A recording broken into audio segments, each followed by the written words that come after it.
নবীকে নিয়ে যে কথাগুলো এই মাস আসলে এখন বলা হবে, নবী গায়েব জানে, বিভিন্ন জিনিসের কথা তার উপর চাপিয়ে দেওয়া হয়, সেইটাই আল্লাহ জানিয়েছেন। হে নবী, আপনি বলেন কুল্লা আকুলু লাকুম ইনদি খাযাইনুল্লাহ, যে বলেন আমার কাছে আল্লাহর ধন ভান্ডার নেই। ওয়ালা আলামুল গায়বা, আমি গায়েব জানি না। ওয়ালা আকুলু লাকুম ইন্নী মালাক, আর আমি দাবি করি না যে আমি ফেরেশতা। আমি তো অনুসরণ করি শুধুমাত্র অতটুকুর যেটা নাজিল হয় আমার প্রতি। বল হাল ইয়াস্তাবিল আমা ওয়াল বাসীর, নবী আপনি বলেন তো যারা হক এবং যারা বাতিল, যারা চক্ষুষ্মান যারা অন্ধ, এরা কি সমান? আফালা তাতাফাক্কারুন, এরপরও চিন্তা করবা না? এবার আসেন আমরা বাস্তবতায় যাই।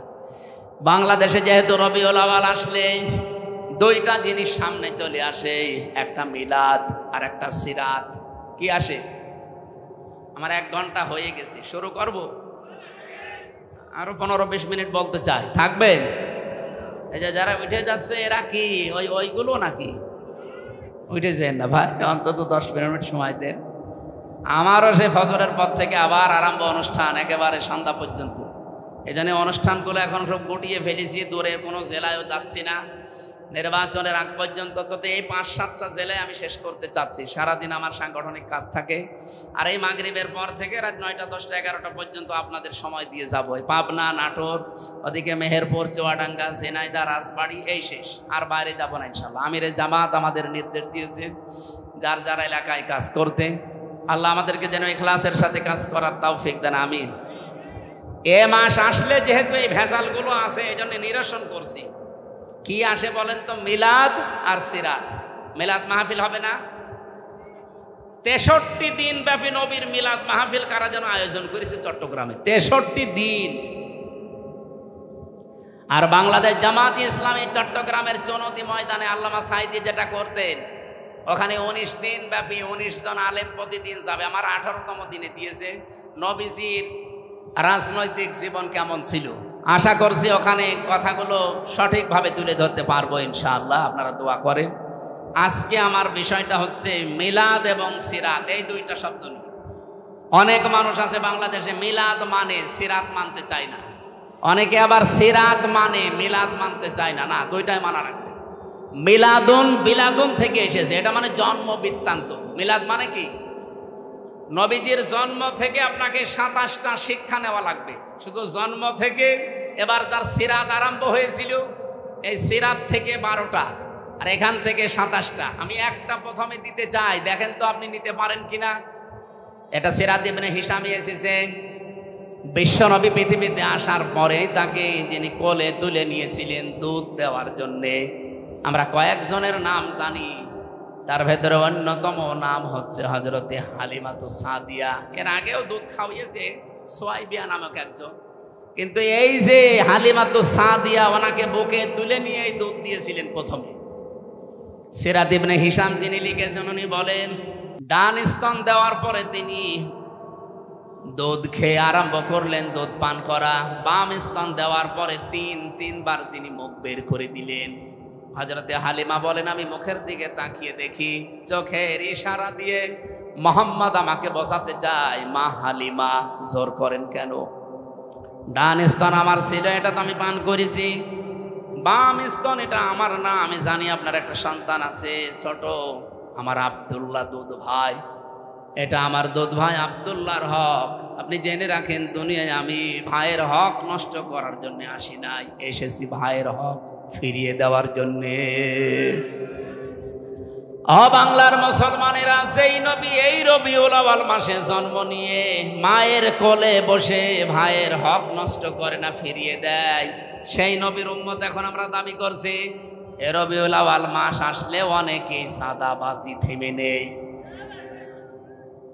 অনেকের দুর্নীতি ঘুষ খাওয়া থেমে নেই। কিসের রবিউল আউয়াল পালন করেন আপনি? মিলাদ দেন। বহু মানুষকে আমি কুষ্টিয়ার কথা বলছি, আমি নাম নিলাম না, কুষ্টিয়াতে শুনেছি চাঁদার টাকা আদায় করে এনে মিলাদ দেয়। আমি নাম নিলেও নিতে পারতাম। কুষ্টিয়া, ওই যে চাউলের কাজ কারবার বেশি হয়, কুষ্টিয়া থেকে পোড়াদা পর্যন্ত যে বিশাল মার্কেট, বাংলাদেশের দ্বিতীয় মার্কেট বলা হয় এটা। এখানে অনেকেই দেখি, শুনছি, দেখছি, তারা চাঁদাবাজি করে আমাদের মতো হুজুরকে দিয়ে মিলাদ পড়াচ্ছে। এই রবিউল আউয়ালে পড়াবে টাকা কিসে? চাঁদা। কি দিচ্ছে? তো মিলাদে আপনি কি বলবেন? মিলাদ মানে বিলাদ, বিলাদ মানে জন্ম বৃত্তান্ত। নবীর জন্ম বৃত্তান্ত থেকে তো প্রথমে এই শিক্ষা আপনাকে নেওয়া লাগবে যে নবীজি ভাইয়ের হক ফিরিয়ে দিতেন, আর আপনি ভাইয়ের হক আরো নষ্ট করছেন, মেরে খাচ্ছেন, আবার মিলাদ দিচ্ছেন তার নামে। আশা করছে আপনি থামবেন, এটা আপনার কানেও যাবে, ডাইরেক্ট না গেলেও ইনডাইরেক্ট আপনার কানে যাবে, আপনি থামবেন। 2 নম্বরের বিষয় পেয়েছি সিরাত। বিশ্বনবী মুহাম্মদুর রাসূলুল্লাহর জীবন চরিত্র, তার আদর্শ, এটাকে সিরাত বলা হয়। আমার প্রশ্ন, দুনিয়াতে বহু মানুষ শুধু নবীজির মিলাদ মেনেছে, বিশ্বাস করেছে, মহব্বত করেছে মিলাদকে, কিন্তু তারা জাহান্নামে গেছে শুধু সিরাত না মানার কারণে। কিন্তু বহু মানুষের জীবনী আমি পড়ে দেখেছি, তারা মাত্র শুধু মিলাদ না, মিলাদও মেনেছে, সিরাতও মেনেছে। এই মানুষগুলো দুনিয়া থেকে জান্নাতি। যেমন হযরতে আমির হামজা, হযরতে আব্বাস রাদিয়াল্লাহু তাআলা আনহুমা, 2 জনের কথা আপনি পড়া জীবনী পড়ে দেখবেন। তাদের পড়া জীবনে আমি পড়ে পেয়েছি, তারা মিলাদও বিশ্বাস করেছে, নবীর জন্ম, তারা সিরাতও মেনেছে। কি আমি বেশি বললাম? তারা মিলাদও মেনেছে, সিরাতও মেনেছে, 2 জনে জান্নাতি। আপনি সিস্টেম অপর পৃষ্ঠায় দেখুন, আরো 2 জন চাচা আছে নবীর আপন চাচা, আবু লাহাব আর আবু তালেব। এই 2 জন চাচা নবীর মিলাদ নিয়ে, জন্ম নিয়ে খুশি ছিল, কিন্তু নবীর আদর্শ পেয়ে তারা খুশি হয়নি। এই জন্য 2 জনই জাহান্নামী। আমার মনে হয় যারা জ্ঞানী মানুষ বুঝে ফেলেছে। সুতরাং এই রবিউল আউয়াল আসলে শুধু মিলাদ নিয়েই খুশি থাকবেন, আপনি আর কি খুশি? আবু লাহাব নিজের বাড়ির কাছের মেয়ে লোক কিনা দাসীকে এই 2 আঙ্গুল দিয়ে আজাদ করে দিয়েছিল, এত খুশি হয়েছিল এই লোকটা। আপনি আর কয় টাকা খরচ করবেন না, 2 মণ মিষ্টি কিনবেন, আর নিজের কাছের মেয়েকে আজাদ করে দিয়েছে। এত খুশি হয়েছিল নবীর জন্মে, নবীর মিলাদে, নবীর জন্ম গ্রহণ করায়, কিন্তু নবীর আদর্শ মানে নাই, এই জন্য জাহান্নামী। এই জন্য কি?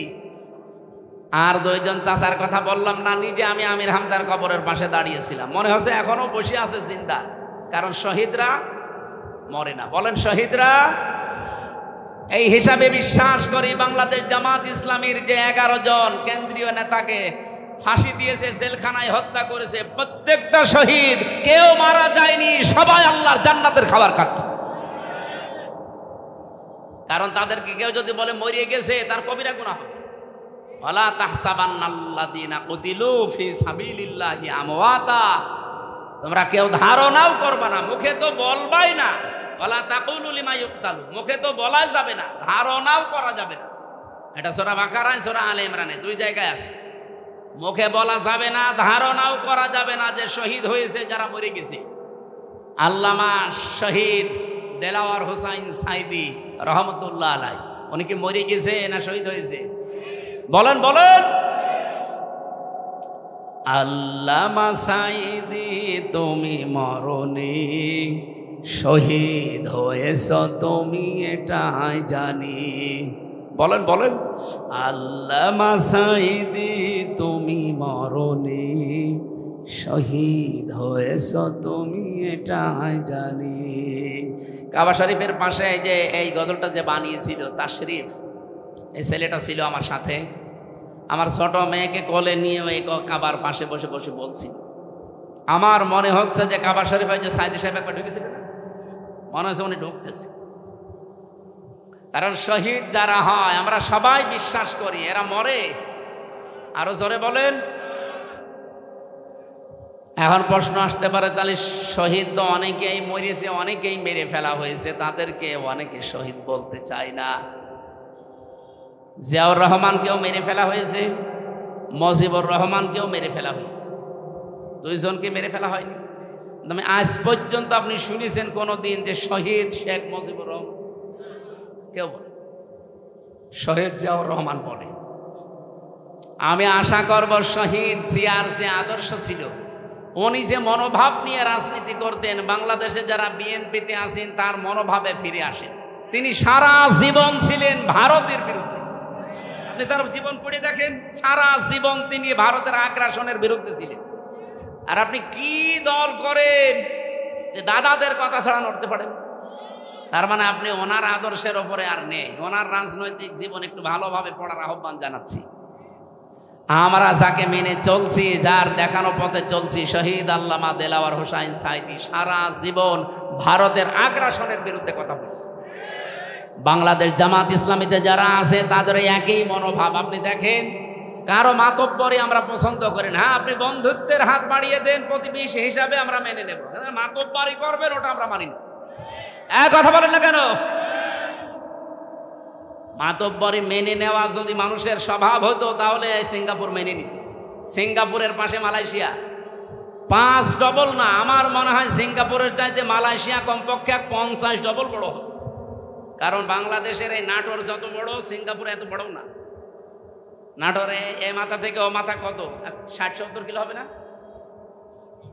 60-70 কিলোর বেশি হবে এ মাথা ও মাথা, অথচ সিঙ্গাপুর মাত্র 42 কিলো। তাহলে সেই হিসাবে বাংলাদেশের 64টা জেলা, নাটোর তো খুব বড় জেলা না, কুষ্টিয়া চাইতেও ছোট। সেই হিসাবে আমি বলছি যে সিঙ্গাপুরের চাইতে মালয়েশিয়া 50 ডবল বললে ভুল হবে, আরো বড়। কারণ মালয়েশিয়া বাংলাদেশের কমপক্ষে 7 ডবল, এর চাইতে 7 ডবল বড় বাংলাদেশের চাইতে। অথচ তার পাশে সিঙ্গাপুর ঠিক বন্ধুত্বের হাত বাড়িয়ে দিয়েছে। তাদের এরকম তার কাটা দেওয়া নেই। বন্ধুত্বের হাত বাড়াবেন আপনি, প্রতিবেশী তার কাটা দিয়ে রাখবেন কোন কারণে? বিশ্বের কতগুলো উন্নত দেশ ঘুরে আসলাম, যারা আজ বন্ধুত্বের হাত বাড়িয়েছে, প্রতিবেশী কই, তাদের তো তার কাটা নেই। আপনাদের সাথে আমাদের শত্রুতার কারণ এইটা, আপনারা আন্দাজে নাক গলাতে চান। এটা যতদিন মেয়ে ছিল ততদিন আপনি পেরেছেন, এখন মেয়ে নেই আর পারবেন না। নতুন করে কাউকে জামাই বানাতে চাইলে আগে জামাই বানান, তারপরে। আর আমরা আপনার জামাই হব, কারণ আপনার সাথে আমাদের আত্মীয়তা করা যায় না। আপনার হচ্ছে বললাম না, মুসলমানই দেওয়া লাগবে। আমরা যে জাতি, আমাদের সাথে আপনাদের আত্মীয়তা যেহেতু জায়েজ নেই, সুতরাং প্রতিবেশী যেভাবে থাকে ওইভাবে থাকে। আমরা আপনাদের বিরুদ্ধে যাব না, কিন্তু প্রতিবেশী যখন মালিকের স্রোত ধরবেন তখন সারা জীবন বিরোধিতা করা লাগবে। এই কারণে আমরা রাসূলুল্লাহকে শুধুমাত্র মিলাদে মেনে, সিরাতে না মেনে আবু লাহাব আবু তালেবের মতো হতে চাই না। আমরা হতে চাই আমির হামজা হযরত আব্বাস রাদিয়াল্লাহু তাআলা আনহুমা। মিলাদও মানতে চাই, সিরাতও মানতে চাই। সিরাত মানবেন কোথা থেকে? 40 বছর থেকে শুরু করে 63, এই 23 বছরে 1 সেকেন্ডও বাদ দিতে পারবেন না।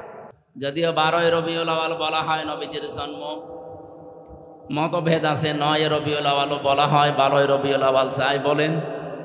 প্রসিদ্ধ এবং বিশুদ্ধ মত 12 রবিউল আউয়ালই হবে। তারপরেও রবিউল আউয়ালের যেদিন নবীজি আসুক না কেন, আমরা এই মাসে যে শিক্ষাগুলো নবীজির মাধ্যমে আল্লাহ আমাদেরকে দিতে চেয়েছেন, প্রতিটি মাসেই শিক্ষা আছে আরবিতে। ইন্না ইদ্দাতাশ শুহুরি ইনদাল্লাহি 12 শাহরান ফি কিতাবিল্লাহ। আসমান আর জমিন আল্লাহ যেদিন তৈরি করেন, সেই দিন তার কিতাবের ভেতরে 12টা মাসের নাম তিনি লিপিবদ্ধ করেছিলেন। তার ভেতরে রবিউল আউয়াল আছে। যদিও কোরআনে কারিমে আল্লাহ 12টা মাসের নাম সরাসরি উল্লেখ করেননি, শুধু একটা মাসের নাম দিয়েছেন। কি বলেন তো? রমাদান। বাকি কোনো মাসের নাম কোরআনে নেই। ইন্না ইদ্দাতাশ শুহুরি ইনদাল্লাহি 12 শাহরান ফি কিতাবিল্লাহ। এই 12টা মাসের নাম আছে।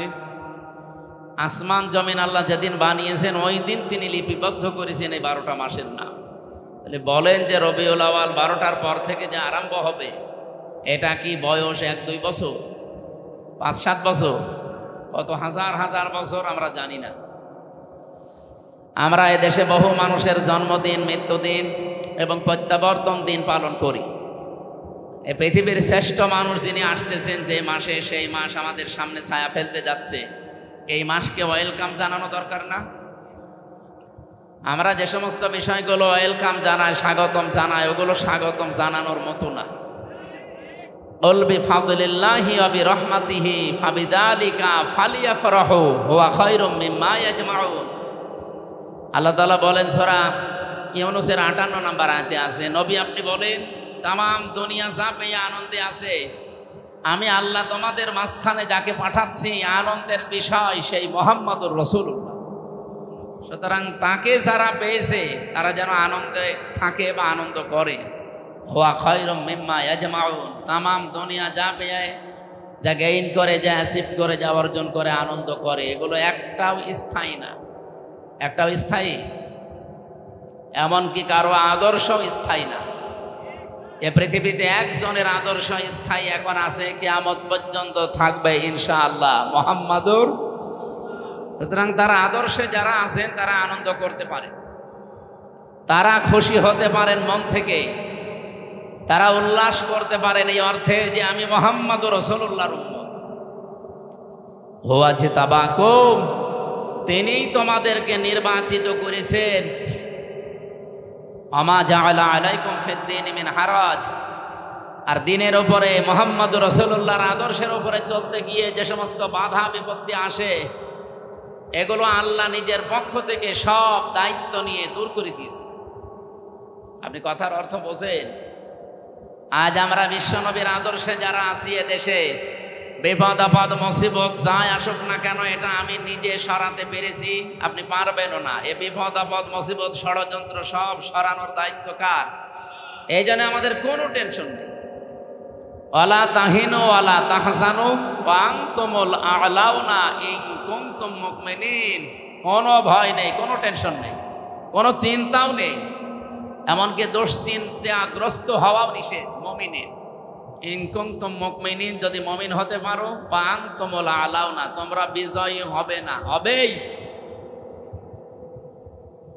আমি আরবি গ্রামার পড়ে দেখেছি, মুবতাদা সবসময় মারেফা হয়, খবর হয় নাকেরা, অনির্দিষ্ট। কিন্তু খবরও যদি নির্দিষ্ট হয়ে যায়, মারেফা হয়, তাহলে ইফিদুল হাসরা, হসরের ফায়দা দেয়। তখন বাংলা অর্থ দাঁড়ায়, শেষে হর্ষাই দেওয়া লাগে। আল্লাহ তাআলা বা আনতুম আ'লাউনা দিতে পারতেন, আলিফ লাম বাদ দিলেও আমি অর্থ করতে পারতাম। যারা আলেম আছে তারা আলিফ লাম বাদ দিয়ে পড়তে দেন, আমি নেড়া আরবি সব জের জবর দিয়ে দেব। আমি অর্থও আপনি বাংলা ভাষা ইংরেজি ভাষায় করে দেব, কিন্তু আনতুমুর আ'লাউনার আগে আলিফ লাম দিলেন। আমরা চিন্তা ভাবনা করে দেখলাম এখানে আলিফ লাম দেওয়ার কারণ আল্লাহ নিজে দায়িত্ব নিয়ে গ্যারান্টি দিচ্ছেন তোমরা বিজয়ী হবেই। একটা শর্ত তুলো লাগিয়েছেন, ইন কুনতুম মুমিনিন, যদি মুমিন হতে পারো। বলেন তো বিজয় দেওয়ার একচ্ছত্র মালিকানা কার? আরো জোরে বলেন। মুক্তিযুদ্ধ হয়েছিল ৭১ সালে, আল্লাহ যদি বিজয় না দিতেন, এদেশের যত মানুষ ছিল সবাই মিলে মুক্তিযুদ্ধ করলেও জয় পাওয়া সম্ভব ছিল, এটা আমরা বিশ্বাস করি। কিন্তু ফজু পাগলা বিশ্বাস করে। ফজু পাগলা গত কয়েকদিন আগে বলেছি যে ফজরের নামাজ যদি পড়বেন, কোরআন শরীফ পড়বেন, এরপরে মুক্তিযুদ্ধর গান বাজাবেন। একটা কথা হইল, যদি কোরআন শরীফ পড়ার পরে যদি বলতো আপনারা হাদিস পড়বেন কয়েকটা, এরপরে দেশের জন্য দোয়া করবেন, তো মেনে নিতাম। মুক্তিযুদ্ধের গান বাজানো লাগবে কোন কারণ? মুক্তিযুদ্ধ হয়েছিল, স্বাধীন হয়েছিলাম, আল্লাহ বিজয় দিয়েছিলেন। এটা কোনো মানুষের কৃতিত্ব না, মানুষ কাজ করেছে, এতটুকু দায়িত্ব তার। বিজয় দেওয়ার একচ্ছত্র মালিকানা আমরা বিশ্বাস করি। আরো জোরে বলেন। এই আয়াতের ভেতরে ছিল বিজয় আল্লাহ দেবেই, তাহলে বিজয় দেওয়ার একচ্ছত্র মালিকানা আল্লাহ। তাহলে মমিন হওয়ার দায়িত্ব কার? বলেন বলেন। ও বলছে আল্লাহর। আল্লাহ মমিন হবে? আল্লাহ তো মমিন আছে। আল্লাহর যে ৫,০০০ নাম, তার ভেতরে আমরা ৯৯টা কম বেশি জানি। এখানে মমিন নামে একটা নাম নেই। আল্লাহ তো নিজে মমিন আছে, উনি আবার মমিন হবে কেন? ওনার ওপর বিশ্বাস করে আমাদের মমিন হওয়া লাগবে। তাহলে আমরা আজ আনন্দিত এই কারণে যে আমরা এমন একজনের উম্মত, তার উম্মত হওয়ার জন্য নির্বাচিত হওয়া লাগে। হুয়া জিতাবাকুম, তিনি তোমাদেরকে নির্বাচিত করেন। আমার প্রশ্ন, নির্বাচিত হওয়া লাগে যেই পদ্ধতিতে, তার নাম কি? নির্বাচন। আপনারা কি ঘুমিয়ে গেলেন? বলেন নির্বাচিত হওয়া লাগে যে পদ্ধতিতে, এর নাম কি? এই যে এই 17 বছর চলছে, নির্বাচন হয়েছে? আমার এখন 33 বছর। 18 বছর থেকে যদি ভোট দিতে আরম্ভ করতাম, আমি 3 বার ভোট দিতে পারতাম, একবারও পারি না। তার মানে অন্তত এই আমার বয়সী যারা এই 30, 32, 33 বছর যাদের বয়স, তারা নির্বাচন কি এটা আমরা জানি না। তাহলে এতদিন যারা আমাদের মাথার উপরে নির্বাচিত আমরা এই কথা বলে চালিয়েছে, এরা ডাহা মিথ্যাবাদী না? এমনকি যেটা পালিয়েছে ওটা এখনো মুখ জোর করছে যে আমি নির্বাচিত ছিলাম, আমারে উৎখাত করা হয়েছে। এত বড় শয়তান আর এত বড় মিথ্যাবাদী। আপনি নির্বাচিত ছিলেন, কে বলে আপনাকে নির্বাচিত? নির্বাচনই তো হয়নি, নির্বাচিত হইলেন কি করে? নির্বাচিত তো হওয়া লাগে নির্বাচনের মাধ্যমে। এই কথা বলেন না কেন? সুতরাং আগামীতে অনেকে চোরা গলি দিয়ে এদিক ওদিক দিয়ে আবার ওই কাজ করতে চাচ্ছেন না। এদেশে নির্বাচনের বাইরে কেউ নির্বাচিত হতে আর পারবেন না। আমি খোলাখুলি বলছি, এটা রেকর্ড হচ্ছে, সারা দেশে যাচ্ছে। অনেকে এই সত্য মিথ্যা মিলিয়ে বিভিন্ন ষড়যন্ত্রের মাধ্যমে তারা জানাতে চায় বাংলাদেশ জামাত ইসলামী নাকি ষড়যন্ত্র করছে দেশে যেন নির্বাচন না হয়। এই যে কোরআন শরীফ আমার হাতে, এটা ডাহা মিথ্যা কথা। এই 1 বছর 1 মাসের ভেতরে বাংলাদেশ জামাত ইসলামী শুধু একমাত্র দল যারা নির্বাচনের সব কাজ অলরেডি আরম্ভ করে দিয়েছে। আপনি বলেন তো, এটা কি মিথ্যা কথা বললাম? এখনো কোন দলের লোক এইভাবে মাঠে নেমেছে? আমরা তো নেমেছি আগে। আপনি কোন কারণে এ দলের ওপরে মিথ্যা তহমত চাপিয়ে দেন? মিথ্যা চাপাতে চাপাতে এখন আর জায়গা নেই। সুতরাং যারা এই ষড়যন্ত্রমূলক কথা বলছেন, আপনারা থামবেন। গত পরশুদিন কি হয়েছে রাতের বেলা আপনারা জানেন? গোপন সংবাদ এদেশে যা আরম্ভ করেছেন, আপনাদের 1 বছর 1 মাসের তালিকা কিন্তু বিশ্ব আন্তর্জাতিক মডেল যারা অনেকেই পেয়েছে হাতে, তারা আপনাদেরকেও দিতে চাচ্ছে না। আর মিথ্যা তহমত আমাদের ওপরে যা লাগিয়েছেন, এই কয়েকদিন ধরে যেটা চলছে, বিশেষ করে চরমপন্থার সাথে মৌলবাদ নাম দিয়ে এদেশের মুসলমানদেরকে অনেকেই এখনো পর্যন্ত কালার করার চেষ্টায় আছে এই বিশ্বের মডেলদের কাছে। আমি খোলাখুলি বলছি, এ কথাটা ওনার না, যে বলেছে তার নাম নিলাম না, এ কথা দাদাদের। দাদারা শিখিয়েছে এতদিন খনি হাসিনাকে, ওই কথা এখন শেখাচ্ছে অনেককে। ওনার মতো যদি আবার ফাঁদে পা দেন, উনি তো অন্তত শ্বশুর বাড়ি পেয়েছে, আপনার তো শ্বশুর বাড়ি এই দেশে, আপনি কি করবেন তখন? এই জন্য কারো কালো ফাঁদে পা দেওয়া যাবে না, চিন্তা ভাবনা করি। শেষে আপনারাও পাবেন না, ইসলামের হাতেও দিলেন না। শেষ পর্যন্ত এটা দেখবেন সাদা চামড়া যারা, তারা অন্য একটা ব্যবস্থা করে ফেলবে। এখন তো অন্তত দাড়ি রাখতে সুযোগ পাচ্ছে, নামাজ পড়তে যেতে পারেন মসজিদে। আমরা বাদ দিয়ে যদি অন্য কেউ শকুনের মতো এসে এই জায়গাটা দখল করে আবার একবার নিতে পারে না, তখন মসজিদেও যেতে পারবেন না, কপাল থাপড়িয়ে মরবে। আশা করছি রেকর্ড হচ্ছে বলে সারা দেশে যাবে, আমি সতর্ক করলাম, এটা আমি গোপনে জানি। আল্লাহ আমাদেরকে সব কিছু থেকে হেফাজত করুন। আমাদেরকে নির্বাচিত করেছেন কে বলেন? কি হওয়ার জন্যে? উম্মত, নবীজির উম্মত। যেহেতু আর 1-1.5 ঘন্টা 2 ঘন্টা পরে আরম্ভ হবে তার জন্মের মাস রবিউল আওয়াল, আমি এই সংক্রান্ত বিষয়গুলো সামনে এনে আজকে কথা বলতে চাই ঘন্টাখানিক। থাকবেন তো ইনশাল্লাহ? এখানে একেবারে নিস্তব্ধ হয়ে যাবেন, ভালো করে শুনবেন। যে আল্লাহ আমাদেরকে অন্তত এই গুরুত্বপূর্ণ একটা মাসে, সফর মাস শেষের দিকে রবিউল আওয়াল আসতেছে, তিনি আমাদেরকে কোরআন কেন্দ্রিক জীবন গঠন করার জন্যে, রসুলের সুন্নাহ কেন্দ্রিক জীবন গঠন করার জন্য আজকের এই আয়োজনে হাজির হবার তৌফিক দিয়েছে। এখানে দল মত নির্বিশেষে সবাই আছি আমরা। আমাদের পরিচয় এখন একটাই, আল্লাহর বান্দা, রসুলুল্লাহর উম্মত। আর অন্য কোনো পরিচয় আছে? ওগুলো সব বাদ দেন। যে আল্লাহ আমাদেরকে সত্যিই বাড়ি থেকে পর্যন্ত নিয়ে এসে বসিয়ে রেখেছেন। আমি আসার সময় আমার পা দেবে যাচ্ছিল, তার মানে জায়গাটা এখনো ভেজা কাদা, নিচ দিয়ে এখনো পর্যন্ত ঠান্ডা উঠতেছে, বৃষ্টি কখন নেমে যায় এখন তার গ্যারান্টি নেই। এই জন্য আমরা খুব তাড়াতাড়ি করব। খুশি হয়ে বলেন আলহামদুলিল্লাহ। দরুদ আর সালাম পাঠ করার মাধ্যমে আজকে আমরা আরম্ভ করছি রবিউল আওয়াল। রবিউল শব্দের শাব্দিক অর্থ হচ্ছে বসন্ত। আওয়াল মানে প্রথম, প্রথম বসন্ত। বসন্ত কি খারাপ? এটা আসলে সব সজীবতা ফিরে পায়। এ পৃথিবী ঠিক ওই রকম অকিছু হয়ে গিয়েছিল।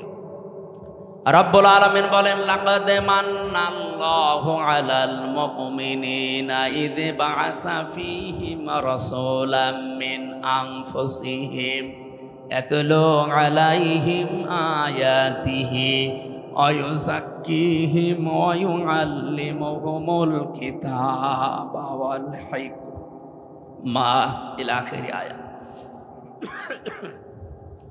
সূরা আলে ইমরান থেকে বলছি 164 নম্বর আয়াতে আছে, আল্লাহ পাক বলেন, লাকাদ মান্নাল্লাহ, অবশ্যই আমি আল্লাহ মানন করেছি, অনুগ্রহ করেছি, আলাল মুমিনিনা, পৃথিবীর মুমিনদের উপরে।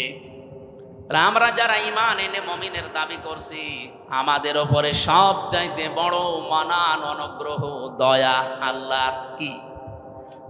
ইয বাআসা ফীহিম রাসূলা, আমি একজন রাসূল পাঠিয়েছি তোমাদের মাঝে। এটা সবচাইতে বড় মানন আল্লাহর। তাফসীর আমি পড়তে গিয়ে আয়াতের থেকে দেখেছি, পৃথিবীতে যত দয়া, যত রহমত, যত মানান, অনুগ্রহ আল্লাহ দিয়েছেন, সবচাইতে বড় দয়া আল্লাহর কাছ থেকে এসেছে তিনটা। 1 নম্বরে কোরআনে কারীম, 2 নম্বরে মুহাম্মদুর রাসূলুল্লাহ, 3 নম্বরে আমরা মার বাবা পেয়েছি। এটা আল্লাহর রহমত। যাদের বেঁচে আছে রহমত বেঁচে আছে, যাদের মারা গেছে তার রহমত আর দুনিয়ায় নেই। তাহলে 2 নম্বরের ব্যাখ্যা বলছিলাম, বিশ্বনবীকে আমাদের মাঝে আল্লাহ পাঠিয়েছেন রহমত, মানান, অনুগ্রহ, দয়া হিসাবে। কি করতেন তিনি? ইয়াতলু আলাইহিম আয়াতিহি, তিনি আল্লাহর আয়াত তেলাওয়াত করে আমাদেরকে শোনাতেন। আজ ওপেন বলছি, আজ যত রকমের কথা বিভিন্ন রাজনৈতিক দল, বিশেষ করে বাংলাদেশে যারা দিন কায়েম করতে চান, তাদের ওপরে আপনারা ছড়িয়ে দেন, তাদের ওপরে আপনারা বসিয়ে দেন, তাদের ওপরে আপনারা চাপিয়ে দেন। তাদেরকে বলছি, যে মানুষগুলো বাংলাদেশে বলেন আমরা নবীওয়ালা কাজ করি, এই বাংলাদেশ সহ বিশ্বে নবীওয়ালা কাজ করছে যারা এই 4টা কর্মসূচি হাতে নিয়েছে। 1 নম্বরে ইয়াতলু আলাইহিম আয়াতিহি, যারা আল্লাহর আয়াত তেলাওয়াত করে মানুষকে শোনায়। আরে ভাই, আমি তো নিজে সাক্ষী দিচ্ছি, এতদিন তো ওইভাবে অ্যাক্টিভ ছিলাম না। জেল থেকে বের হয়ে অ্যাক্টিভ হয়ে দেখলাম বাংলাদেশ জামাত ইসলামী এবং ইসলামী ছাত্র শিবির আর ইসলামী ছাত্রী সংস্থা, এই 3টার ভেতরে আমি শুধু পেয়েছি তারা কোরআন তেলাওয়াত করে আগে মানুষকে শোনাবে। এটা প্রথম কর্মসূচি। এটা শোনাতে হলে নিজের যোগ্যতা লাগবে। এই জন্য তাদের 15টা পয়েন্ট প্রতিদিন লেখা লাগে। তার প্রথম পয়েন্টে আপনি কোরআন শরীফ কয় আয়াত পড়েন, বুঝে পড়েন না আন্দাজে পড়েন, ওইটাও আবার লেখা লাগবে। হাদিস আপনি কয়টা পড়েন, বুঝে পড়েন না ব্যাখ্যা সহ পড়েন না আন্দাজে পড়েন, ওইটাও লেখা লাগবে। আরো তো 13টা বাদ দিলাম। আপনি এই 2টায় ধরেন, নবীওয়ালা কাজ করতে হলে অবশ্যই আপনাকে কোরআন জানা লাগবে। এই কথা বলেন না কেন? বাংলাদেশ জামাত ইসলামীতে যোগ দিতে হলে আপনাকে যদি আস্তে আস্তে উপরে উঠতে হয়, মাস্ট বি কোরআন জানা লাগবে। জামাতের কোন রকম হয়েছে কোরআন পড়তে পারে না, আপনি বাংলাদেশ পুরাটা যদি দেখাতে পারেন, আমি ওয়াজ বাদ দিয়ে দেব। আমি নিজে তো সারা দেশে গেছি, আমার নিজের জেলা থেকেও বলছি। আমার মতো আমির হামজা, আমি হাফেজ, কোরআনের ওপর আমার অনার্স মাস্টার্স করা। আমার রকন হতে গিয়ে যিনি দায়িত্বে এসেছিলেন ঢাকা থেকে 120টা প্রশ্ন করেছি। আমার মতো মানুষ 120টা প্রশ্ন, কোরআন কেন্দ্রিক প্রায় 20টা, পরিবার নিয়ে 20টা। এতদিন পর্দার ওয়াজ করেছি, কিন্তু খাস পর্দা কি এটা আমি নিজেও ওভাবে মানতাম না। অক্টোবরের 13 তারিখে রোকন হওয়ার পর থেকে আমি বাস্তবে দেখেছি যে পর্দা কি জিনিস আর কেন করা লাগে। জামাত ইসলামীর কথা আমি এই জন্য বলছি, বাংলাদেশে 73টা সংগঠন আছে, দল আছে। কোন দলে আপনি কাজ করলে জামাত কর্মী মানে সমাজকর্মী, অন্য দলের কোন কর্মী মানে সমাজকর্মী আমি পাইনি। এ তো জামাত ইসলামের কর্মী হতে হলে আপনাকে আগে সমাজকর্মী হওয়া লাগবে। এটা বানিয়ে বললাম। আপনি সারা বাংলাদেশের 56,000 বর্গ মাইলে যেখানে জামাত কর্মী দেখবেন, সে শুধু কর্মী না, দেখবেন সে সমাজকর্মী। তার যতটুকু ইনকাম আছে ওই টাকা দিয়ে হলেও, দলীয়ভাবে হলেও, এলাকার মানুষকে নিয়ে হলেও সে সামাজিক কোনো কর্মকাণ্ডের সাথে দেখবেন লেগে আছে। এই জন্যে আমরা গ্যারান্টি দিতে পারি বাংলাদেশে জামাত ইসলামীতে ছোট থেকে বড় পর্যন্ত যারা আছে কেউ চাঁদাবাজি করে না। রবিউল আউয়াল মাসের যে 12টা শিক্ষা বলছিলাম না, তার একটা শিক্ষা আছে। আমরা শেষ পর্যন্ত ঘন্টাখানিক কথা বলতে চাই, থাকবেন তো? গুরুত্বপূর্ণ কিছু তথ্য নিয়ে আসবো ইনশাআল্লাহ। আমার ভাইরা, খুব অল্প সময়ের ভেতরে যেহেতু কথা শেষ করা লাগবে, নবীওয়ালা কাজ করতে হলে 4টা কর্মসূচি হাতে নেওয়া লাগে। 1 নাম্বারে আপনি আল্লাহর আয়াত তেলাওয়াত করে মানুষকে শোনাবেন, দাওয়াত দেবেন। এটা জামাত ইসলামীর ভেতরে আমি পেয়েছি। এই জন্য নবীওয়ালা কাজ যদি কেউ করে তাহলে দেশে জামাত ইসলামী করছে।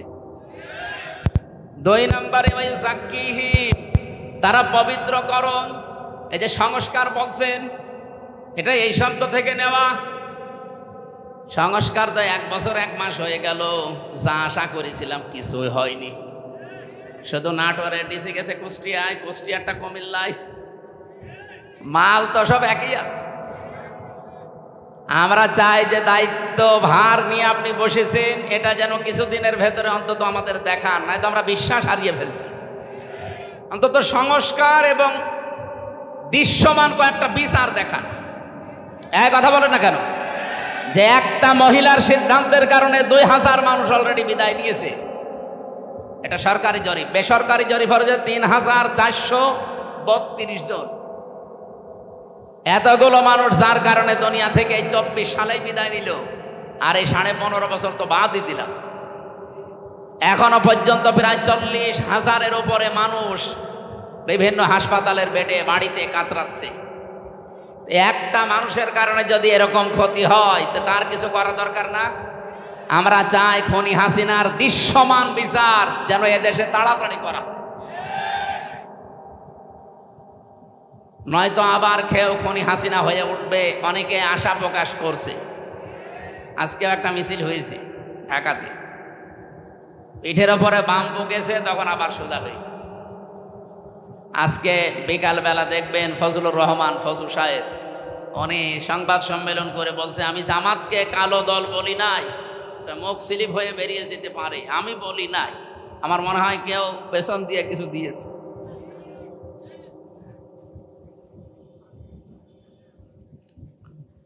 আমার ভাইরা, আমি শুধু ইঙ্গিত দিয়ে গেলাম। কোরআনে কারিমে এরকম 4টা জায়গায় 4টা আয়াত একই রকম, শুধু শব্দ হেরফের করা আছে।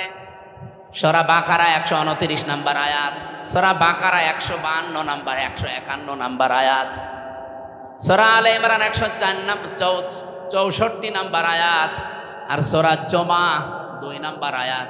এই 4টা জায়গায় একই কথা আছে যে নবীওয়ালা কাজ করতে হলে এইগুলো করা লাগে। যারা এদেশে করছে আপনি নির্দ্বিধায় বিশ্বাস করতে পারেন কোরআনের সাথে তাদের মিল আছে, তারাই মাত্র নবীওয়ালা কাজ করছে।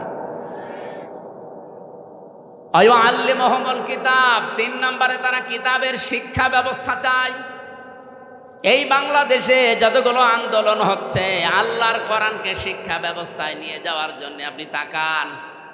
এই যে 15 বছরের ভেতরে একটা বিষয় দেখবেন, আগে 5 এবং 8-এ বৃত্তি পরীক্ষা হতো, 100 মার্কের কোরআন হাদিস থাকতো, সেটা এই 15 বছরে পুরাটা তুলে দিয়েছে, একটাও। আমরা দাবি জানিয়েছি, আমরা আহ্বান জানাচ্ছি, যেহেতু আপনি 2 জন নবীর নাম নিয়ে বসে আছেন, ডক্টর মোহাম্মদ ইউনুস, কয়জন নবীর নাম? মোহাম্মদ ইউনুস, 2 নবীর নাম নিয়ে আছেন। অন্তত এই কাজটা করে যান যাওয়ার আগে, যে আমরা 1 থেকে মাস্টার্স পর্যন্ত দেশে এই কোরআনের 100 মার্কের কম্পালসারি সাবজেক্ট চাই। এই চান না এটা? সেদিন বাংলাদেশ জাতীয়তাবাদী দলের একজন সর্বোচ্চ পর্যায়ের নেতা, ওনার তিনি এসেছিলেন। বাংলাদেশের পথিতযশা যারা আলেমে দিন আছে বড় বড়, ডক্টর কাজী ইব্রাহিম, মুফতি ইব্রাহিম, এরপরে শায়েখ আহমদুল্লাহ, এরপরে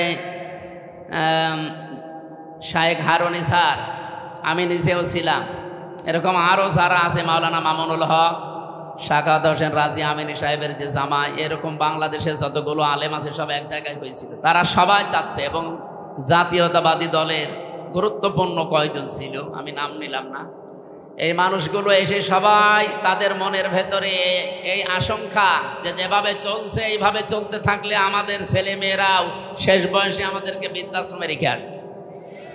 কারণ তারা আমার সাথে 3 বছর জেলে ছিল, আমি নিজে দেখেছি, পরিবর্তন হয়েছে তারা অনেকে। তারা এখন চাচ্ছে যে কোরআনে কারিম যেন অন্তত 100 মার্কের কম্পালসারি প্রত্যেকটা জায়গায় হোক, আমরা কোরআন কেন্দ্রিক হতে চাই। এর বাইরে যারা আছেন দাদাদের প্রেসক্রিপশন অনুযায়ী চলেন, ওনাদের ফোফা ছাড়া চলতে পারেন না। আপনার কপালে কিন্তু আমার মনে হয় এই ফজুর মতো গালিগালাজ খাওয়া লাগবে। দেখেন না আজকে কি গাল দিয়েছে, জয় ফজু বেরিয়া। একটা কথা হলো, আলেমদের বিরুদ্ধে কথা বলার ফল এটা। এই জন্য সাবধান থাকবেন, আপনিও যেন এরকম রাস্তায় নেমে আবার গাল না খান।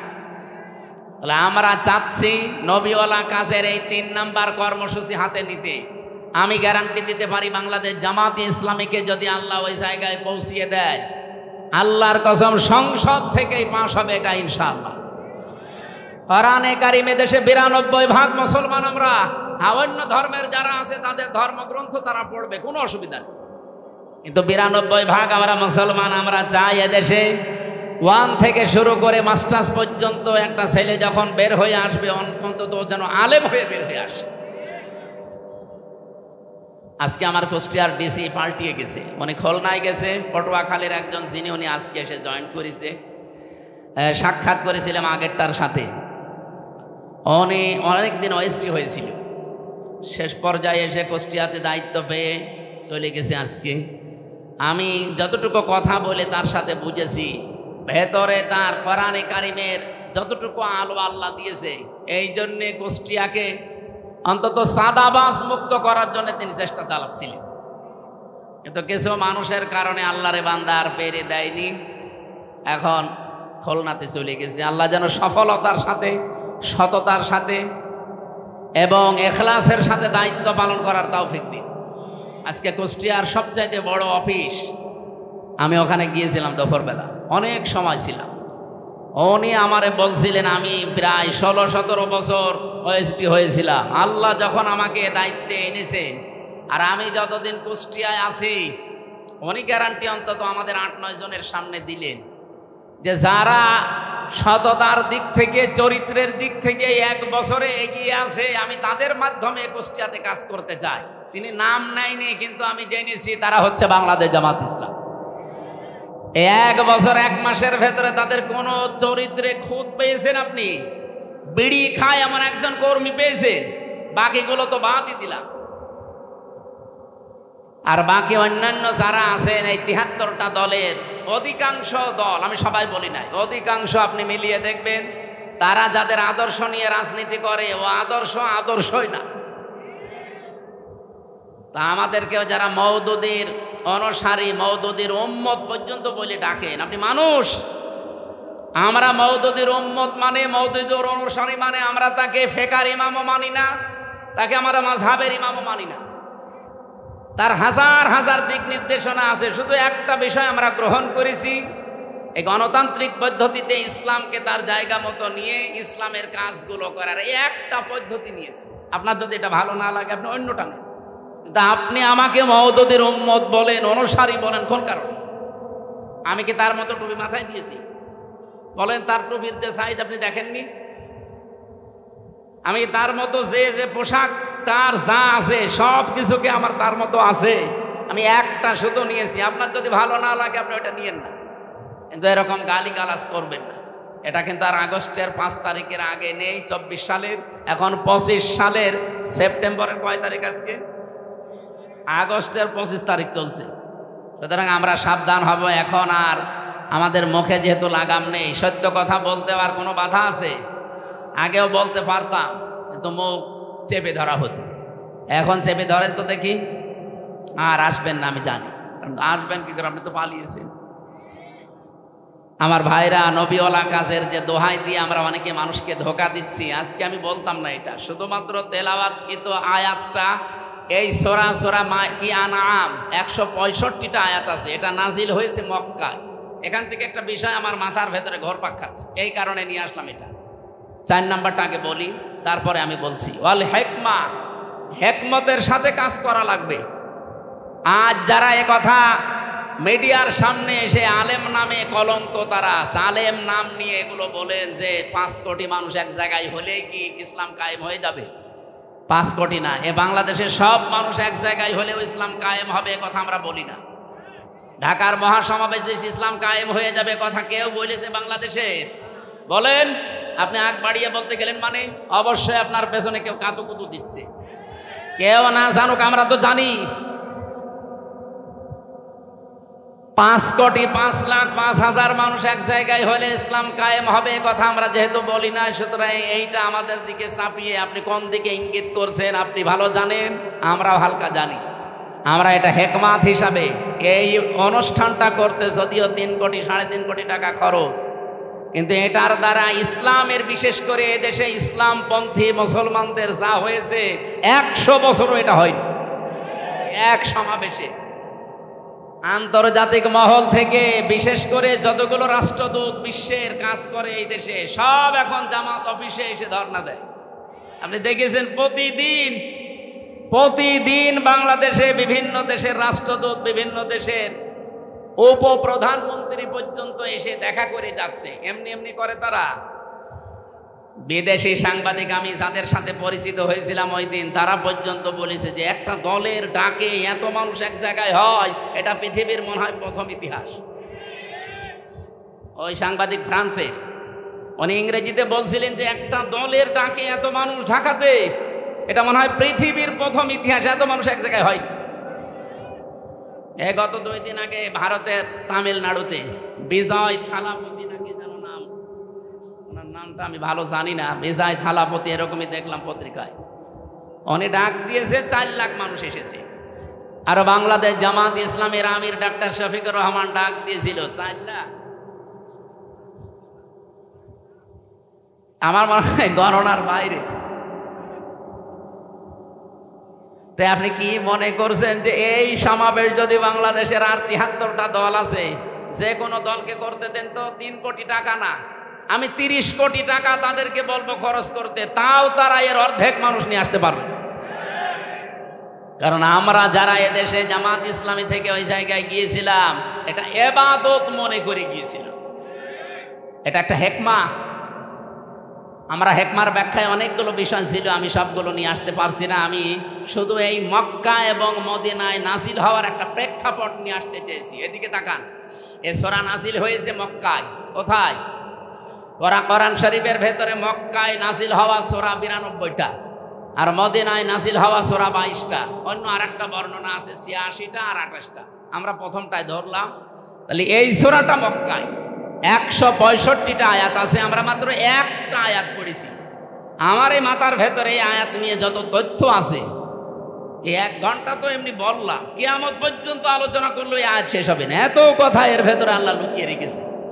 আমরা হালকা টান দিয়ে কিছু বের করতে পারবো ইনশাআল্লাহ, ওইগুলো আপনাদেরকে ডেলিভারি দেবো ইনশাআল্লাহ। তাহলে সূরাটা নাজিল হয়েছিল কোথায়?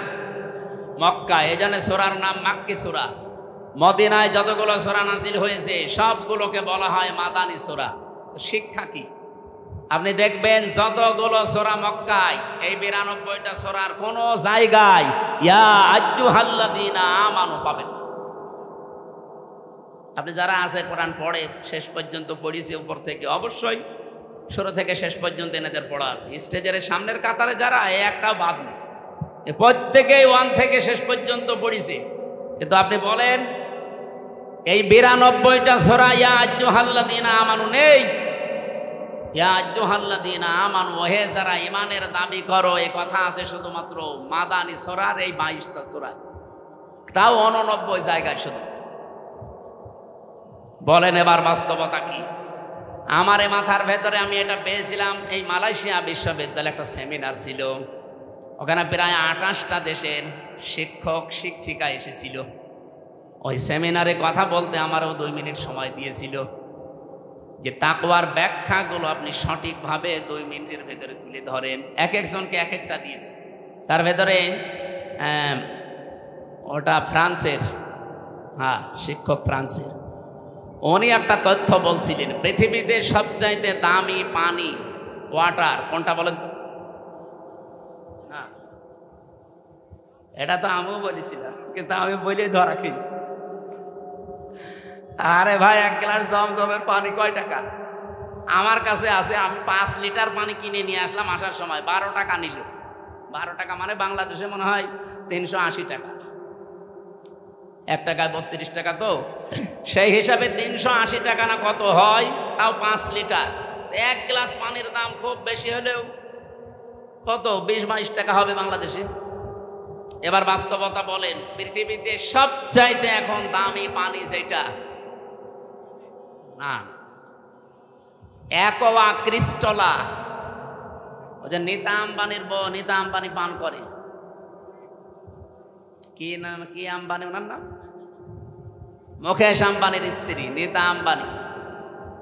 এটা স্বর্ণের কি যেন মিশিয়ে দেয় ওর ভেতরে, খুব দামি পানি। 1 লিটার পানির দাম বাংলাদেশের 3.5 লাখ টাকা। আমার মনে হয় মহিলার যদি 24 ঘন্টায় অন্তত 3-4 বোতল পানিও লাগে, 3-4 লিটার, কত টাকার পানি লাগতে পারে আপনি বলেন তো? 10-12 লাখ টাকার শুধু পানি খরচ হয় তার, আর বাকি যা তো বাদই দিলাম। এই পানিটা খুব দামি পানি। এই প্রশ্নের উত্তর আমি ওই দিন, আমিও আপনাদের মতো একেবারে হুসুকে বাঙালি, জমজমের পানি, জমজমের পানি আমার হিসাব মিলিয়ে স্যার আমারে জিজ্ঞাসা করছে কোথা থেকে এসেছে। আমি বললাম, আরবিতে বললাম, যেহেতু মেন বাংলাদেশ। উনি আরবি, ইংরেজি অনেকগুলো ভাষা আয়ত্তে আছে ওনার। তা আমারে বলছে যে এইভাবে লেখাপড়া করলে হবে,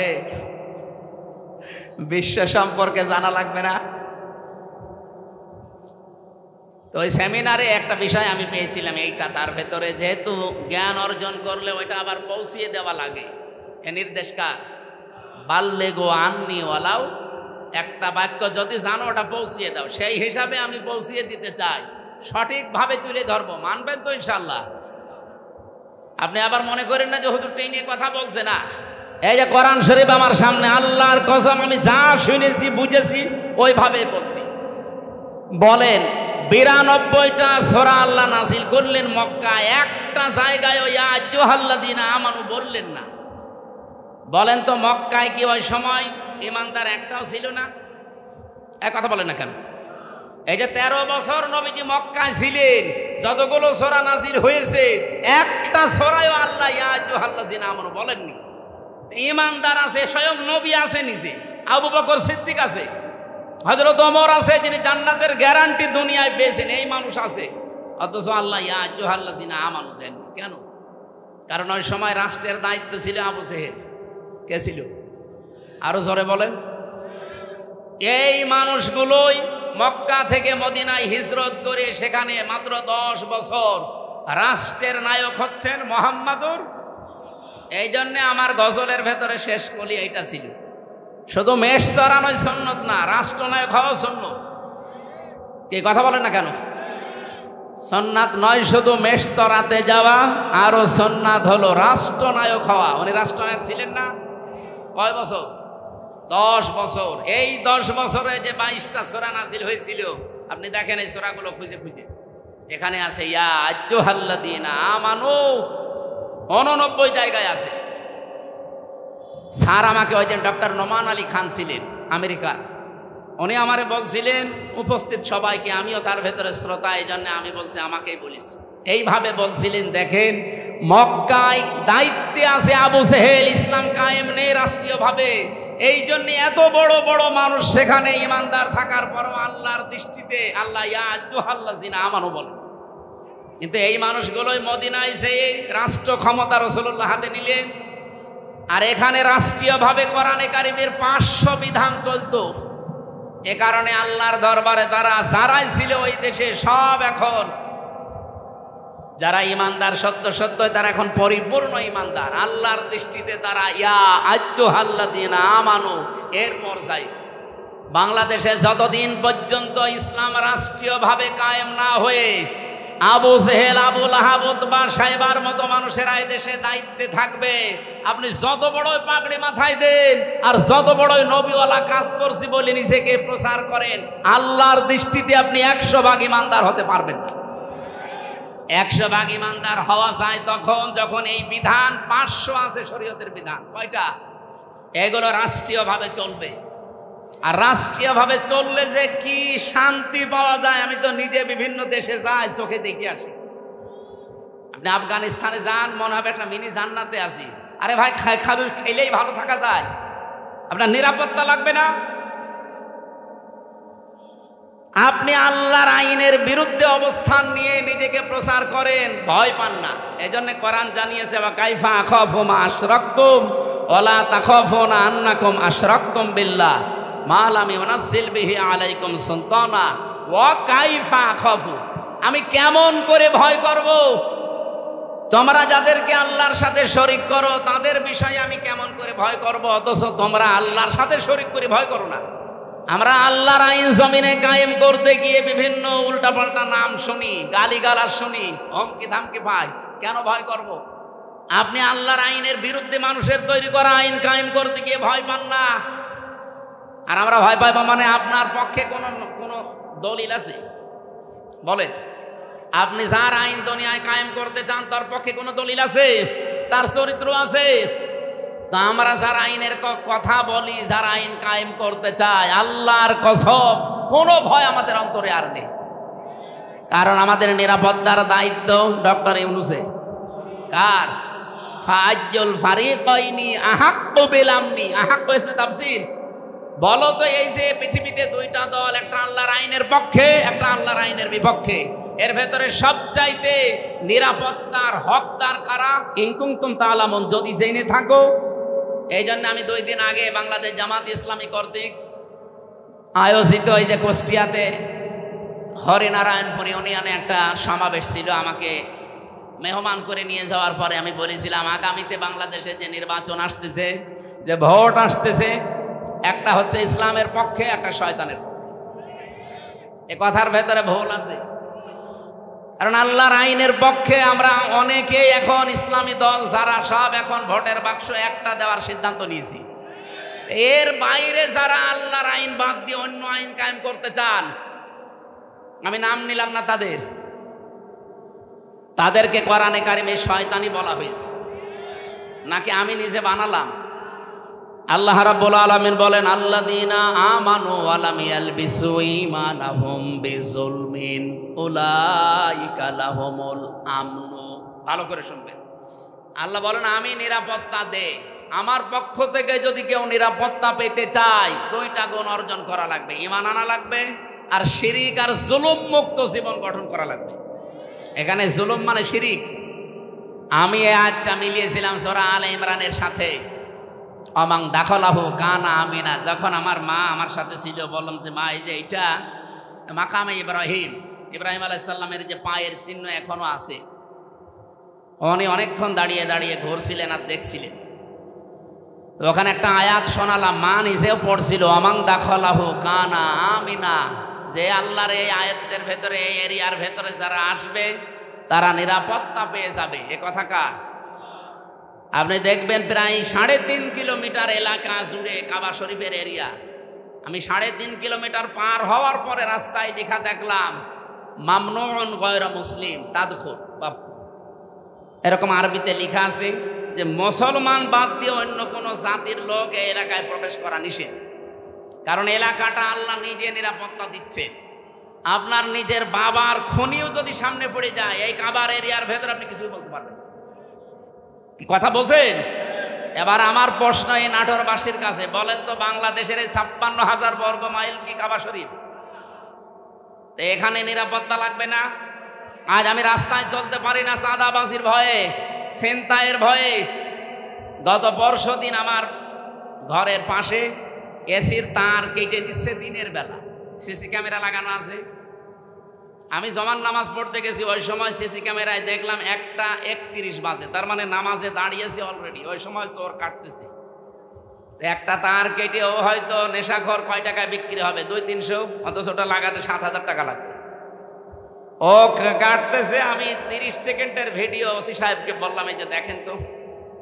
ও তো জানে না যে ক্যামেরা লাগানো আছে, ও ধান্দায় কাটতেছে। ওসি সাহেব বলছে ঠিক আছে, আমি শনাক্ত করতে পেরেছি, দেখছি। আল্লাহ, বিকালে বলছে হুজুর ধরে ফেলেছি। বিকালে ধরা পড়ার পরে জিজ্ঞাসা করলাম কি, বলছে আচ্ছা করে পিটালাম। বলছে এর আগেও 2 বার কেটেছিলাম। তার মানে ঠিকই বলেছি, এর আগেও 2 বার কেটেছি। কি করলেন? বছরে চালান দিয়ে জেলে পাঠিয়েছি। এই লোকটা দিনের বেলায় আমার নিরাপত্তা নেই, আমার জিনিসের চুরি হয়ে যাচ্ছে। আর এই রাতে এখন এই 10:30, 11টায় কুষ্টিয়া পর্যন্ত নিরাপদে বাড়ি যেতে পারবো কিনা সে গ্যারান্টি এখন আমার হাতে আছে নেই। তাহলে এই 56,000, এখান থেকে কুষ্টিয়া মাত্র 60 কিলো এই জায়গা থেকে, তাহলে 56,000 বর্গ মাইল, প্রায় 1250 কিলোমিটার এদিক ওদিকে, এত বড় বিশাল এরিয়া, কাবা শরীফের মতো নিরাপত্তা দেওয়া লাগবে না? এটা তো ডক্টর ইউনূসই পারবে নাকি? বলেন বলেন। আল্লাহ রাব্বুল আলামিন বলেন উলাইকা লাহুমুল আমনু, এই যে উলাইকা দিয়েছে। এই বাংলাদেশের 56,000 বর্গ মাইলের দিকেই মনে হচ্ছে আল্লাহ এভাবে আঙ্গুল দিয়েছেন। এই মানুষগুলোই নিরাপত্তার হকদার, যদি তারা সত্যি ঈমান আনতে পারে নির্ভেজাল ভাবে, আর তারা ঈমানের সাথে জুলুমকে, তার মানে শিরিককে মিশ্রণ না করে। বাংলাদেশে নিরাপত্তার সাথে চলতে হলে দেশ শিরিক মুক্ত করা লাগবে। যত শিরিক পৃথিবীতে আছে 120 প্রকার পর্যন্ত আমি পড়েছি, সবচাইতে বড় শিরিক হচ্ছে আল্লাহর আইনের সাথে শিরিক করা। সুতরাং এই দেশে আমরা আল্লাহর আইনকে যারা প্রতিষ্ঠা করতে চাই তাদের জীবন শিরিক মুক্ত। আল্লাহর আইনের বাইরে অন্য কোন আইন, যারা বাবার আইন, স্বামীর আইন, চাচার আইন, দাদার আইন, ব্রিটিশের আইন কায়েম করতে চান, আপনি শিরিক করছেন। আপনি নিরাপত্তায় থাকতে পারবেন না। আমাদের নিরাপত্তা তো মাস্ট বি আছে। আমরা মরে গেলেও শহীদ, বেঁচে থাকলেও গাজী, এরকম একটা শপথ বাক্য নিয়েই দুনিয়ায় বেঁচে আছি। বলিন্না সলাতি অনুসুকি মাহইয়ায়া মামাতি লিল্লাহি রাব্বিল আলামিন। নবী আপনি বলেন আমার নামাজ, আমার কোরবানি, আমার বেঁচে থাকা, আমার মরে যাওয়া, সব আমি আল্লাহকে দিয়েছি। এই কথা বলেই কিন্তু রাস্তায় আসা লাগে। যারা শপথ বাক্য পাঠ করে রকম হতে হলে এ আয়াত পড়ায় না? যারা পড়িয়েছে আপনি জিজ্ঞাসা করেন, আমারে তো পড়িয়েছে, আমারে আমিরে জামাত জেলখানায় পড়িয়েছে। বলছে এখানে পড়িয়ে দিলাম, বাইরে যেয়ে নতুন করে ঝালাই করবা। এসে আমি আবার এই 7-8 মাস পড়াশোনা করে, পরীক্ষা দিয়ে, ঝালাই করে, আমাদের কেন্দ্রীয় মেহমান মোবারক ভাই এসে আমারে বলছে বলো কুলিন্না সলাতি, অথচ এই আয়াত সেই ছোটবেলা থেকে পড়ছি। তো ওই দিন পড়ার পর থেকে একটা আলাদা জিনিস আল্লাহ আমাকে দান করেছে, বলেন সুবহানাল্লাহ। আমার ভাইরা, আমি যে কথাটা তুলে আনতে চেয়েছিলাম, বাংলাদেশে এই 54 বছরে এখনো পর্যন্ত আল্লাহর বিধান একটাও চলছে না। সুতরাং আল্লাহর দৃষ্টিতে আমরা এখনো পরিপূর্ণ কামিল মুমিন হতে, আপনি জোর করে দাবি করলেও হবে না। এটা তো বলা লাগবে কোরআন আর হাদিসের দৃষ্টিতে। 92টা সূরাতে আল্লাহ ডাক দিলেন না, অথচ মক্কা ইমানদার ছিল, কিন্তু দায়িত্বে ছিল আবু জেহেল। কে ছিল? কিন্তু মদিনায় যাওয়ার পরে আল্লাহর বিধান কায়েম করে দায়িত্বে ছিল রাসূলুল্লাহ। তাহলে বাংলাদেশেও রাসূলুল্লাহর খাঁটি উম্মত যারা আল্লাহর আইন চায় সৎ লোকের, এই বিধানগুলো দিয়ে 500 আইন যেদিন বাংলাদেশে কায়েম হবে, সেই দিন এই দেশের মানুষ বুক ফুলিয়ে বলতে পারবে আমি ঈমানদার। তাদেরকে আল্লাহ ডাক দেবেন, ইয়া আইয়ুহাল্লাযীনা আমানু। আমার কথা মনে হয় আমি অল্প সময় হলেও বোঝাতে পেরেছি। তাহলে এই দেশে ঈমানদার হয়েও যদি এখন মারা যেতে চান, পরিপূর্ণ কামেল মুমিন ঈমানদার, তাহলে এই দেশে ইসলাম কায়েমের আন্দোলন করা নফল না ফরজ? আরো জোরে বলেন। সবাইকে আল্লাহ আমার এই কথা শোনার পরে নিয়ে আসবে, বিষয়টা এমন না। সূরা শুরার শেষের দিকে আছে 13 নম্বর আয়াতে আল্লাহ পাক বলেন, আনাকিমুদ্দিন ওয়ালা তাতাফাররাকু ফি, দিন কায়েম করো, এ বিষয়ে কোনো মত পার্থক্য, ফতোয়াবাজি, মতবিরোধ করবা না। নবী আপনি এ কথা বললেই সবাই দলে দলে আসবে তা না। কাবুর আলাল মুশরিকিনা মা তাদউহুম ইলাই। আপনি যেদিকে মানুষকে ডাকেন দিন কায়েম করার জন্য, সবচাইতে বেশি খারাপ লাগবে কথাটা শুনলে মুশরিকদের। আমি কি বানিয়ে বললাম?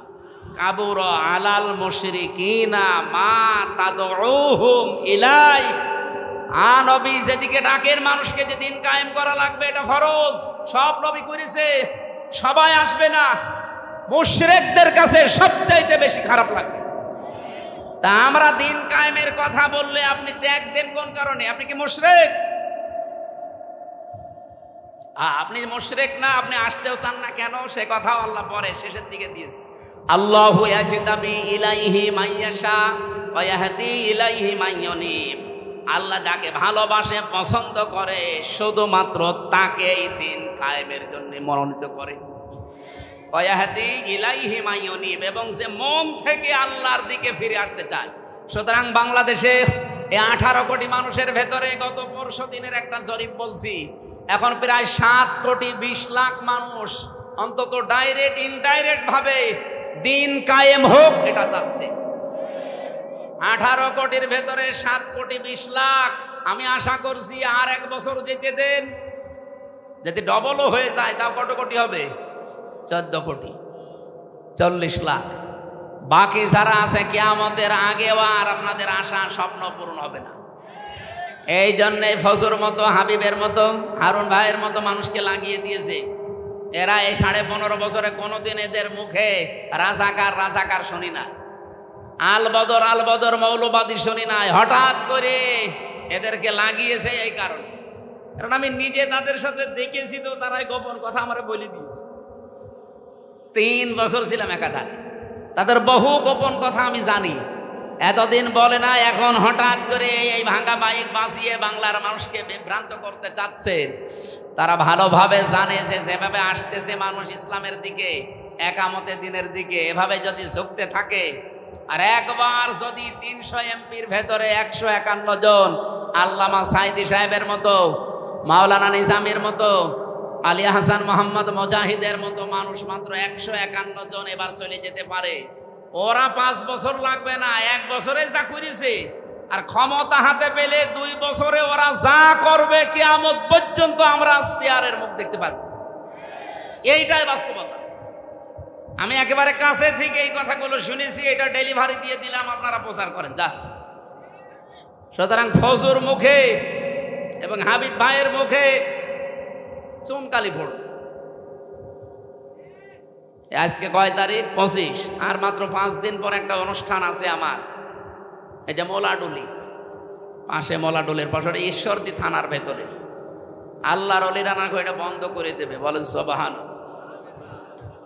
আরে ভাই, এতদিন মসজিদের মেম্বারে দাঁড়িয়ে এই কথাগুলো বললে আপনারা বলতেন যে বিশাল সাহসী হুজুর, অথচ কালে সময়ের পরিবর্তে এই কথাগুলো এখন বললে আপনি বলেন যে মসজিদ কি রাজনীতি করার জায়গা? কি আশ্চর্য গো! মসজিদে যদি রাজনৈতিক কথা বলা না যায়, তো মসজিদে কি করবে? আপনি মসজিদে নববীতে যান, এখনো মেহরাবটা আছে, ওখানে উপরে আজান দেয়, নিচে অস্ত্র রাখার জায়গা। মেহরাব মানে কি? অস্ত্রাগার, যেখানে অস্ত্র রেখে দেয়, ইমাম সাহেব তার উপরে দাঁড়ায়, খুতবা দেয়, জাতিকে সতর্ক করে। আর সেই মসজিদে এখন চাঁদাবাজদের বিরুদ্ধে, চরিত্রহীনদের বিরুদ্ধে কথা বলতে গেলে বলে, মসজিদ কি রাজনীতি করার জায়গা? রাজনীতি কোথায় করবো? ঝড়ে জঙ্গলে। সম্মানিত উপস্থিতি, আমি মক্কা এবং মদিনায় সূরা নাযিল হওয়ার প্রেক্ষাপটে যতটুকু বুঝেছিলাম ডক্টর নোমান আলী খান হাফিজাহুল্লাহর বক্তব্য থেকে আমি ডেলিভারি দিয়েছি। আশা করছি আপনি বুঝেছেন। এবার আপনার বিবেকের বিষয়, এদেশে সত্যি সত্যি ইমানদার পরিপূর্ণ যদি আল্লাহর দৃষ্টিতে হতে চান, রাষ্ট্রীয়ভাবে ইসলাম কায়েম করার জন্য সর্বাত্মকভাবে চেষ্টা করা লাগবে। আর সবাইকে আল্লাহ নিয়েও আসবে না, আল্লাহ যাকে পছন্দ করে এবং যে মন থেকে আসতে চায় তাকে দিয়ে আল্লাহ এই কাজ করাবে। সুতরাং এই 7 কোটি 20 লাখ মানুষকে আমার মনে হয় আল্লাহ পছন্দ করে ফেলে। তাদেরকে এখনো পছন্দ করেনি, তারা লাইনে থাকেন, সিরিয়াল করেন, একটা একটা করে আসেন। কথা বুঝতেছেন? এবার আসেন তো সূরা মায়েদার এই আনআমের 50 নম্বর আয়াতটা আমরা পড়েছি। নবীকে নিয়ে যে কথাগুলো এই মাস আসলে এখন বলা হবে, নবী গায়েব জানে, বিভিন্ন জিনিসের কথা তার উপর চাপিয়ে দেওয়া হয়, সেইটাই আল্লাহ জানিয়েছেন। হে নবী আপনি বলেন, কুল্লা আকুলু লাকুম ইনদি খাযাইনুল্লাহ, যে বলেন আমার কাছে আল্লাহর ধন ভাণ্ডার নেই। ওয়ালা আলামুল গায়বা, আমি গায়েব জানি না। ওয়ালা আকুলু লাকুম ইন্নী মালাক, আর আমি দাবি করি না যে আমি ফেরেশতা। ইন আত্তাবিউ ইল্লা মা ইউহা ইলাইয়া, আমি তো অনুসরণ করি শুধুমাত্র অতটুকুর যেটা নাজিল হয় আমার প্রতি। কুল হাল ইয়াস্তাবিল আমা ওয়াল বাসীর, নবী আপনি বলেন তো যারা হক এবং যারা বাতিল, যারা চক্ষুষ্মান যারা অন্ধ, এরা কি সমান? আফালা তাতাফাক্কারুন, এরপরও চিন্তা করবা না। এবার আসেন আমরা বাস্তবতায় যাই। বাংলাদেশে যেহেতু রবিউল আউয়াল আসলে দুইটা জিনিস সামনে চলে আসে, একটা মিলাদ আর একটা সিরাত। কি আসে? আমার 1 ঘন্টা হয়ে গেছে, শুরু করব? আরো 15-20 মিনিট বলতে চাই, থাকবেন? এই যে যারা উঠে যাচ্ছে এরা কি ওইগুলো নাকি? উঠে যান না ভাই, অন্তত 10 মিনিট সময় দেন। আমারও সে ফজরের পর থেকে আবার আরম্ভ অনুষ্ঠান একেবারে সন্ধ্যা পর্যন্ত। এই জন্য অনুষ্ঠানগুলো এখন সব গুটিয়ে ফেলেছি, দূরের কোনো জেলায়ও যাচ্ছি না। নির্বাচনের আগ পর্যন্ত তো এই 5-7টা জেলায় আমি শেষ করতে চাচ্ছি। সারাদিন আমার সাংগঠনিক কাজ থাকে, আর এই মাগরিবের পর থেকে রাত 9টা 10টা 11টা পর্যন্ত আপনাদের সময় দিয়ে যাবো। পাবনা, নাটোর, ওদিকে মেহেরপুর, চুয়াডাঙ্গা, ঝিনাইদহ, রাজবাড়ী, এই শেষ। আর বাইরে যাব না ইনশাল্লাহ। আমিরে জামাত আমাদের নির্দেশ দিয়েছে যার যার এলাকায় কাজ করতে। আল্লাহ আমাদেরকে যেন ইখলাসের সাথে কাজ করার তৌফিক দেন, আমিন। এ মাস আসলে যেহেতু এই ভেজালগুলো আছে, এই জন্য নিরসন করছি। কি আসে বলেন তো? মিলাদ আর সিরাত। মিলাদ মাহফিল হবে না? 63 দিন ব্যাপী নবীর মিলাদ মাহফিল কারা যেন আয়োজন করেছে চট্টগ্রামে, 63 দিন। আর বাংলাদেশ জামাত ইসলামী চট্টগ্রামের চৌনদী ময়দানে আল্লামা সাঈদী যেটা করতেন, ওখানে 19 দিন ব্যাপী 19 জন আলেম প্রতিদিন যাবে। আমার 18তম দিনে দিয়েছে নবীজির রাজনৈতিক জীবন কেমন ছিল। আশা করছি ওখানে কথাগুলো সঠিকভাবে তুলে ধরতে পারবো ইনশাআল্লাহ, আপনারা দোয়া করেন। আজকে আমার বিষয়টা হচ্ছে মিলাদ এবং সিরাত, এই দুইটা শব্দ নিয়ে। অনেক মানুষ আছে বাংলাদেশে মিলাদ মানে সিরাত মানতে চায় না, অনেকে আবার সিরাত মানে মিলাদ মানতে চায় না। না, দুইটাই মানা রাখবে। মিলাদুন বিলাদুন থেকে এসেছে, এটা মানে জন্ম বৃত্তান্ত। মিলাদ মানে কি? নবীজির জন্ম থেকে আপনাকে 27টা শিক্ষা নেওয়া লাগবে, শুধু জন্ম থেকে। এবার তার সিরাত আরম্ভ হয়েছিল, এই সিরাত থেকে 12টা, আর এখান থেকে 27টা। আমি একটা প্রথমে দিতে চাই, দেখেন তো আপনি নিতে পারেন কিনা। এটা সিরাত ইবনে হিশামে এসেছে। বিশ্বনবী পৃথিবীতে আসার পরে তাকে যিনি কোলে তুলে নিয়েছিলেন দুধ দেওয়ার জন্যে, আমরা কয়েকজনের নাম জানি, তার ভেতরে অন্যতম নাম হচ্ছে হযরতে হালিমাতুস সাদিয়া। এর আগেও দুধ খাওয়িয়েছে সুয়াইবিয়া নামক একজন, কিন্তু এই যে হালিমাতুস সাদিয়া, ওনাকে বুকে তুলে নিয়ে দুধ দিয়েছিলেন প্রথমে। আল্লাহুম্মা আমিন। লা ইলাহা ইল্লা আনতা সুবহানাক ইন্নী কুনতু মিনাজ জালিমিন। রব্বুল আলামিন, বিশ্বনবী যেটা না, অনেকেই সেটা মনে করে তার সাথে পর্যন্ত শিরিক করে ফেলে। এই রবিউল আউয়াল মাস আরম্ভ হচ্ছে, আমাদেরকে তুমি বাঁচাও। তাকে যেই নিয়ামত দিয়েছিলে ওহী, ইনাত্তাবিউ ইল্লা মা ইউহা ইলাইয়া, সেই ওহী অনুসরণ করার তৌফিক আমাদের দান করো। ওয়ানদির বিহিল্লাযীনা ইয়াখাফুনা ইউহশারু ইলা রাব্বিহিম লাইসা লাহুম মিন দুনিহি ওয়ালিয়্যুন ওয়ালা শাফিউন আল্লাহুম ইয়াত্তাকুন। তুমি যে কোরআন নাযিল করলে, এটার মাধ্যমে আমরা যেন সতর্ক হয়ে বাকি জীবন চালাতে পারি। মক্কায় এতগুলো ইমানদার থাকার পরও তুমি ইয়া আইয়ুহাল্লাযীনা আমানু বলনি। মদিনাতে তোমার নবী কোরআনে কারিমের শাসন কায়েম করার পরে তোমার দৃষ্টিতে তারা পরিপূর্ণ ইমানদার হয়েছিল। আমাদের এই 56,000 বর্গ মাইলে কোরআনে কারিমের এই 500 আয়াত, আল্লাহ তাআলা আগামীর সংসদে 300 এমপির ভেতরে 151 জন যেন আব্দুল হাকিমের মতো হতে পারে। আমরাও চর্ম চোখে দেখতে চাই। 56,000 বর্গ মাইল তোমার কালাম পোড়াটা দিয়ে চলছে। তোমার ইয়া আইয়ুহাল্লাযীনা আমানুর ভেতরে আমরা পরিগণিত হতে চাই। মরণের আগে তুমি সেই ব্যবস্থা আমাদের মাধ্যমে করে দাও।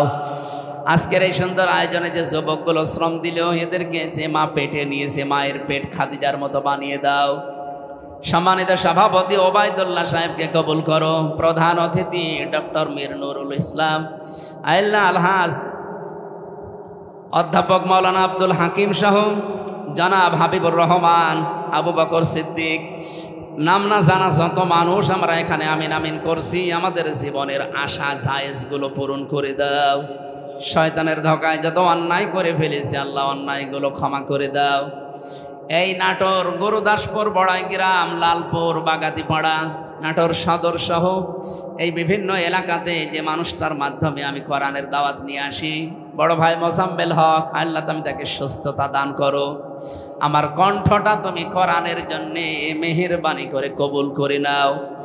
মা বোনেরা যারা পর্দা ডালে বসে আছে, আল্লাহ সামনে আমাদের উহুদের যুদ্ধ, বদরের যুদ্ধ, তাবুকের যুদ্ধ আমরা পাইনি, কিন্তু ভোট যুদ্ধ আসতেছে। আল্লাহ দল মত নির্বিশেষে আমাদের ঐক্যবদ্ধ হয়ে এই ভোট যুদ্ধে ইসলামের পক্ষে থাকার তৌফিক দাও। মেয়েদেরকে তুমি ফাতেমাতুজ জোহরার মতো বানিয়ে দাও। আমরা অনেকে অসুস্থ আছি, শেফায়ে কামেলা জেলা দাও। এলাকায় যারা কবরে আছে আল্লাহ কবরগুলো জান্নাত বানিয়ে দাও। আগে সেই 12 সাল 13 সাল 14 সালের দিকে যখন আসতাম, আবু বকর সিদ্দিক নামে আমার এক নাম ডাকা মামা এলাকায় ছিল। আল্লাহ সে কবরে আছে, তার কবরটাকেও তুমি মাফ করে জান্নাত দিয়ে দাও। বারাকাল্লাহু লানা ওয়া লাকুম ফিল কোরআনিল আযীম। কখন কার কাছে আজরাইল চলে আসবে জানি না। চর্ম চোখে অন্তত এটা যেন দেখতে পারি যে তোমার কোরআন দিয়ে 56,000 বর্গ মাইল চলছে। আল্লাহ তাআলা জনাব মাওলানা আলী আকবর, যার মাধ্যমে আজকের এই আয়োজন, তার পাটা অ্যাক্সিডেন্ট করে নষ্ট হয়ে গেছে। মেহেরবানি করে শেফায়ে কামেলা আজেলা দান করো। তার বাবা মা কবরে আছে, কবরগুলো জান্নাতুল ফেরদাউস বানিয়ে দাও। তার স্ত্রী পুত্র সন্তান আদি যেগুলো দিয়েছে সহি সালামতে রাখো। আজকের মাহফিলটা হেদায়েতের জন্য কবুল করি না। আমরা নবীর মিলাদও মানি, আমরা নবীর সিরাতও মানি। আল্লাহ আমাদেরকে আমির হামজা আব্বাস রাদিয়াল্লাহু তাআলা আনহুর মতো হওয়ার তৌফিক দাও। আমরা যেন আবু লাহাবের মতো, আবু তালেবের মতো না হয়ে যায়। আলহামদুলিল্লাহি রাব্বিল আলামিন। লা ইলাহা ইল্লাল্লাহু মুহাম্মাদুর রাসূলুল্লাহ।